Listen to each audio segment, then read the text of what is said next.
Hello, my name is Max. I'm a student at Arkansas Tech University in their Higher Education and Student Affairs program. Today I will be talking about cohort models and how it rolls into enrollment and retention.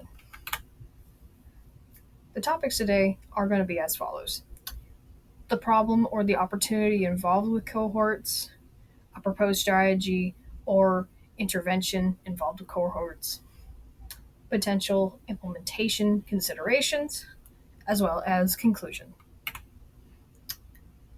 Cohorts have many opportunities. This particular page here is just talking about the pros, if you will, of cohorts.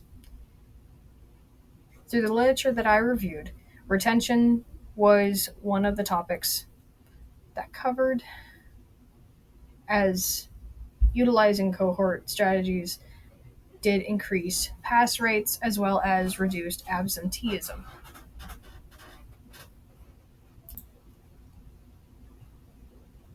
Cohorts also have been shown to increase GPA of students, which that can also depend on the program that students are enrolled into. However, there is a notable increase in GPA. The use of cohorts also create value for stakeholders, especially with students interacting with their community who are likely to graduate in the same term at the same session as they are, as well as having a smaller ratio when it comes to student and faculty. So for some students, that's going to be very good for them. Other good parts of cohorts are also the repeatable courses, uh, because then there's required courses and anticipated curriculum. So faculty who are teaching those courses already know what they can expect. But ultimately, what is most important for the side of the student is that it builds skills, especially in the context of teamwork and collaboration. Now, for the problems related to cohorts. As someone who works in college admissions, both from a 2 year institution and at a 4 year institution, I interact with cohorts quite frequently. While they can be a diverse body of students applying for the program, they can be a, there can be a very selective admissions process, either by test scores, GPA, by programs previously completed. And then we go back to what was once considered a pro is also a con, being with limited space in programs.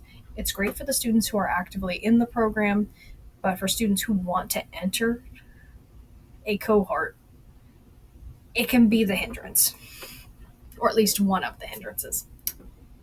As for program flexibility, there's not a lot of flexibility because, going back to what was said in the previous slide, there are required courses and anticipated curriculum. So if a student needs to change a schedule, they may not have all of the opportunities to, as if they were a typical student. Um, Now, from the literature of OPASIC here, it was suggested that there is skepticism from faculty, especially in how different cohort cycles can have different qualities of students, as well as student subgroups could potentially target faculty to make demands that are unreasonable for the cohort model.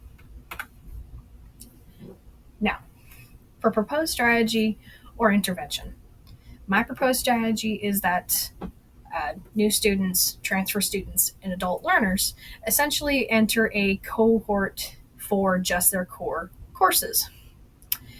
Essentially, my goal would be to incentivize student completion by having them earn a certificate of general education, perhaps with a concentration. Now, in the state of Arkansas, where I work and reside, it's required to have about 30 credit hours for a certificate, and that's approximately 10 classes. Some classes are 4 hours, some classes are 6. It just depends on what the class is. However, when it comes to general education courses, most of those classes are going to be 3 hours. Now, the goal of that is not only to make sure entering students, transfer students, adult students are actually earning something, they can actually have something to show for it, right? We want to make sure that students are actually completing some of these programs so they can walk away with something. And specifically because I am mentally thinking about transfer students and adult students, they may not have the luxury of having a full fall semester or full spring semester kind of schedule. So it may not be a typical cohort model, but could utilize accelerated or condensed courses for students to complete a certificate of general education with a concentration. Now, it could remove the need for orientation classes, as some campuses may utilize a show up to orientation before classes start.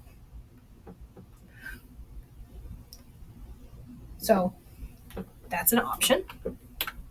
Now, as for potential implementation considerations, ultimately we want to make sure that before anything is updated, it is in line with state regulations, that it has been approved by school administration as well as the Board of Trustees. Ultimately, we want to make sure that faculty involvement is there, because ultimately those students are going to be interacting with the faculty 9 times out of 10, far more than just typical staff.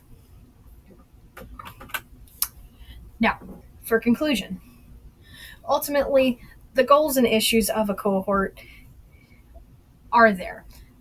It is a consistent program. Sometimes it's more difficult to enter, but ultimately it does good for comprehensive student learning.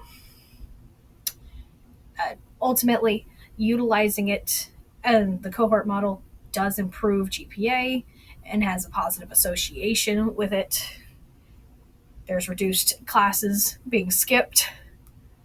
The proposed alternative basically being a cohort model that encourages students to have and complete their general ed courses initially. Implementation, it requires time as well as connection with the administration. Thank you very much for watching today. This has been Max. Bye bye.